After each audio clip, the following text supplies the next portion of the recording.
ಪ್ರೀತಿ 10ನೇ ತರಗತಿ ವಿದ್ಯಾರ್ಥಿಗಳಿಗೆ ಇಂದಿನ ಕನ್ನಡ ಪಾಠಕ್ಕೆ ಆತ್ಮೀಯ ಸ್ವಾಗತ. ಮಕ್ಕಳೇ, ಪರೀಕ್ಷೆ ಹತ್ರ ಬರ್ತಾ ಇದೆ. ಆದಷ್ಟು ಚೆನ್ನಾಗಿ ಓದ್ಕೊಳ್ಳಿ. ಸುಮ್ನೆ ಮೊಬೈಲ್ ಅನ್ನು ಇಟ್ಕೊಂಡು ಕಾಲಹರಣ ಮಾಡಬೇಡಿ. ಮುಂದೆ ಇನ್ನೊಂದು 4-5 ದಿವಸ ಇದೆ ಎಕ್ಸಾಮ್ ಅಷ್ಟೇನೆ. ಭಾನುವಾರ ಕಳೆದ್ರೆ ನೆಕ್ಸ್ಟ್ ಬುಧವಾರನೇ ಎಕ್ಸಾಮ್ ಕನ್ನಡ ಸ್ಟಾರ್ಟ್ ಆಗುತ್ತೆ. ಚೆನ್ನಾಗಿ ಓದ್ಕೊಳ್ಳಿ, ಒಳ್ಳೆ ಅಂಕಗಳನ್ನ ಪಡ್ಕೊಳ್ಳಿ ಮಕ್ಕಳೇ. ಇವತ್ತು ನಾನು ನಿಮ್ಮ ಕ್ಲಾಸಲ್ಲಿ ಈ ತರಗತಿಯಲ್ಲಿ ಮಕ್ಕಳು ನಿಮ್ಗೆ ಲೆಸನ್ ವೈಸ್ ತುಂಬಾ ಇಂಪಾರ್ಟೆಂಟ್ 2-3 ವಾಕ್ಯಗಳನ್ನ ನಿಮ್ಗೆ ನಾನು ವಿವರಣೆ ಮೂಲಕ ವಿವರಿಸ್ತಾ ಇದ್ದೀನಿ ಮಕ್ಕಳೇ.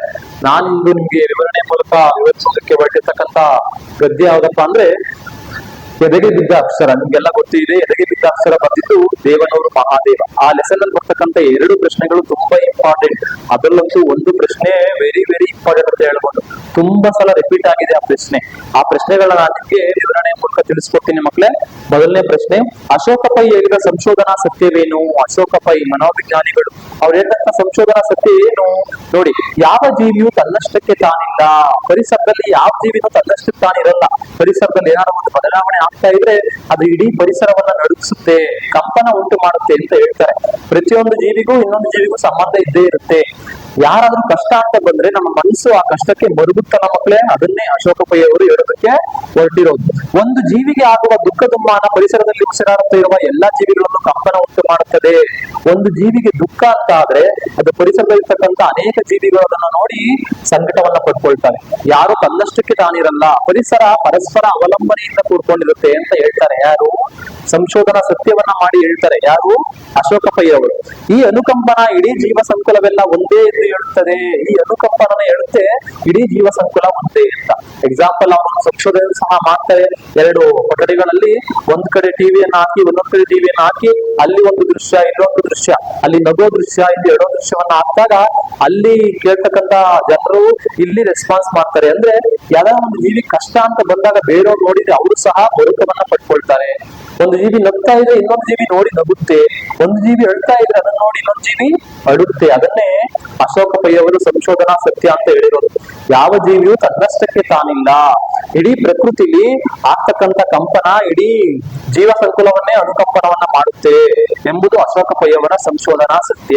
ಅಶೋಕ ಪೈ ಅವರು ಸಂಶೋಧನಾ ಸತ್ಯವನ್ನ ಹೇಳಿದ್ದಾರೆ. ಅದೇ ಇದು. ಪ್ರತಿ ಜೀವಿನೂ ಇನ್ನೊಬ್ಬರ ಕಷ್ಟಕ್ಕೆ ಸ್ಪಂದಿಸುತ್ತೆ. ಯಾವುದೇ ಜೀವಿ ಕಷ್ಟಕ್ಕೆ ತಾನಿರೋದಿಲ್ಲ.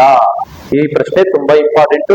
ಇದಕ್ಕಿಂತ ತುಂಬಾ ಇಂಪಾರ್ಟೆಂಟ್ ಕ್ವಶನ್ ಯಾವ್ದಪ್ಪ ಅಂದ್ರೆ ವಚನಕಾರರ ದೃಷ್ಟಿಯಲ್ಲಿ ಎರುವು ಎಂದರೆ ಏನು? ಈ ಪ್ರಶ್ನೆ ತುಂಬಾ ಸಲ ರಿಪೀಟ್ ಆಗಿದೆ ಮಕ್ಕಳೇ.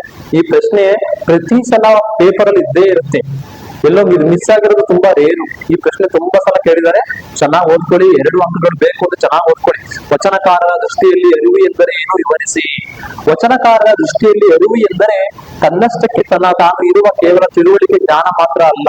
ನೋಡಿ, ವಚನಕಾರರು ಅವರ ಅನುಭವಗಳನ್ನ ವಚನಗಳ ಮೂಲಕ ಹೇಳಿದ್ರು. ಅವರು ಅನುಭವಿಸಿದಂತ ನೋವು, ಯಾತನೆ, ಸಮಾಜದಲ್ಲಿ ಅವರು ಅನುಭವಿಸಿದಂತ ಅವಮಾನ, ಇವನ್ನೆಲ್ಲ ಅವ್ರು ಏನ್ ಮಾಡಿದ್ರು? ವಚನಗಳ ಮೂಲಕ ಕಟ್ಟಿಕೊಟ್ರು.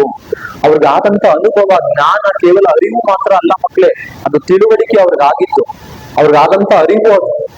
ಅವ್ರಿಗೆ ಅನುಭವ ಆದ್ಮೇಲೆ ಅವರು ಅರಿವನ್ನು ಅರಿತುಕೊಂಡ್ರು. ನಾನು ಈ ತರ ಇರ್ಬೇಕು, ನನ್ನ ಅನುಭವಗಳಿಂದ ಈ ತರ ನನಗೆ ಆಗಿದೆ. ಅದನ್ನೇ ವಚನಗಳ ಮೂಲಕ ಕಟ್ಟಿಕೊಟ್ರು. ನಿಮ್ಗೆ ಕಳೆದ ವಿಡಿಯೋಗಳಲ್ಲಿ ತಿಳಿಸಿದೀನಿ ಈ ಪ್ರಶ್ನೆನ. ಕೂಲಂಕುಷವಾಗಿ ಚೆನ್ನಾಗಿ ಅಭ್ಯಾಸ ಮಾಡ್ಕೊಳ್ಳಿ. ವಚನಕಾರರ ದೃಷ್ಟಿಯಲ್ಲಿ ಅರಿವು ಎಂದರೆ ತನ್ನಷ್ಟಕ್ಕೆ ತಾನು ಇರುವ ಕೇವಲ ತಿಳುವಳಿಕೆ ಜ್ಞಾನ ಮಾತ್ರ ಅಲ್ಲ. ತಿಳುವಳಿಕೆ ಜ್ಞಾನ ಮಾತ್ರ ಅಲ್ಲ ಅರಿವು ಅಂದ್ರೆ. ಅದೇನಪ್ಪಾ ಅಂದ್ರೆ ಅದು ಕ್ರಿಯೆಯ ಅನುಭವದಿಂದ ಹೊರಮೂಡುವುದು. ಕ್ರಿಯೆ ಅಂದ್ರೆ ಅವ್ರಿಗೆ ಆಗಿರ್ತಕ್ಕಂಥ ಅನುಭವ, ಅದರಿಂದ ಅವ್ರು ಅರ್ಥ ಮಾಡ್ಕೊಳ್ಳೋದು. ಅದನ್ನೇ ನಾವು ಅರಿವು ಅಂತ ಕರಿತೀವಿ. ಅದು ಕೇಳಿ ತಿಳಿದಿದ್ದಲ್ಲ, ಅದು ಬೇರೆಯವ್ರು ಹೇಳಿ ನಾವು ತಿಳ್ಕೊಂಡಿರೋದಲ್ಲ ಮಕ್ಕಳೇ. ಅದೇ ರೀತಿ ಕ್ರಿಯೆಯಲ್ಲಿ ಮೂಡಿದ ತಿಳುವಳಿಕೆ, ಅವ್ರಿಗಾದಂತ ಅನುಭವ, ಅದರಿಂದ ಬಂದಂತ ತಿಳುವಳಿಕೆ, ಅದೇ ವಚನಕಾರ ದೃಷ್ಟಿಯಲ್ಲಿ ಅರಿವು. ಅದು ತರ್ಕವಲ್ಲ. ಅದನ್ನ ವಾದ ಮಾಡೋದಕ್ಕಾಗಲ್ಲ. ನಡೆಯಿಂದ ನುಡಿ ಹುಟ್ಟಿದರೆ ಅದು ಅರಿವು. ನಾವು ಏನನ್ನ ಮಾಡ್ತೀವಿ ಅದನ್ನ ಹೇಳ್ಬೇಕು, ಏನನ್ನ ಹೇಳ್ತೀವಿ ಅದನ್ನ ಮಾಡ್ಬೇಕು. ಅವಾಗ ಅದನ್ನ ನಾವು ಅರಿವು ಅಂತ ಕರಿತೀವಿ. ಪ್ರತಿಯೊಬ್ಬ ವಚನಕಾರರಿಗೂ ಅಷ್ಟೇ ಮಕ್ಕಳೇ. ಅವ್ರಿಗೆ ಏನ್ ಕೆಲಸವನ್ನ ಮಾಡಿದ್ರು, ಅವರಿಗೆ ಸಮಾಜದಲ್ಲಿ ಆದಂತ ಅನುಭವಗಳನ್ನ ಅವರು ತಮ್ಮ ವಚನಗಳ ಮೂಲಕ ಕಟ್ಟಿಕೊಟ್ರು. ಆ ಮೂಲಕ ಅವರು ಪ್ರಸಿದ್ಧ ಹೆಸರಾಂತ ವಚನಕಾರರಾದ್ರು. ಇವತ್ತಿಗೂ ಸಹ ಕನ್ನಡಿಗರ ಮನಸ್ಸಿನಲ್ಲಿ ವಚನಕಾರರು ಹಾಗೆ ಅಚ್ಚಳಿಯದೆ ಉಳ್ಕೊಂಡಿದ್ದಾರೆ. ಇವೆರಡು ಪ್ರಶ್ನೆಗಳು ತುಂಬಾ ಇಂಪಾರ್ಟೆಂಟ್ ಮಕ್ಕಳೇ ಈ ಲೆಸನ್ ನಲ್ಲಿ. ಎದೆಗೆ ಬಿದ್ದ ಅಕ್ಷರ, ಅಶೋಕ ಪೈ ಅವರ ಸಂಶೋಧನಾ ಸತ್ಯವೇನು, ವಚನಕಾರರ ದೃಷ್ಟಿಯಲ್ಲಿ ಅರಿವು ಎಂದರೆ ಏನು? ಈ ಪ್ರಶ್ನೆ ತುಂಬಾ ಸಲ ರಿಪೀಟ್ ಆಗಿದೆ ಮಕ್ಕಳೇ. ಚೆನ್ನಾಗಿ ಓದ್ಕೊಳ್ಳಿ, ಎಕ್ಸಾಮ್ ಚೆನ್ನಾಗಿ ಮಾಡಿ. ಧನ್ಯವಾದಗಳು. All the best.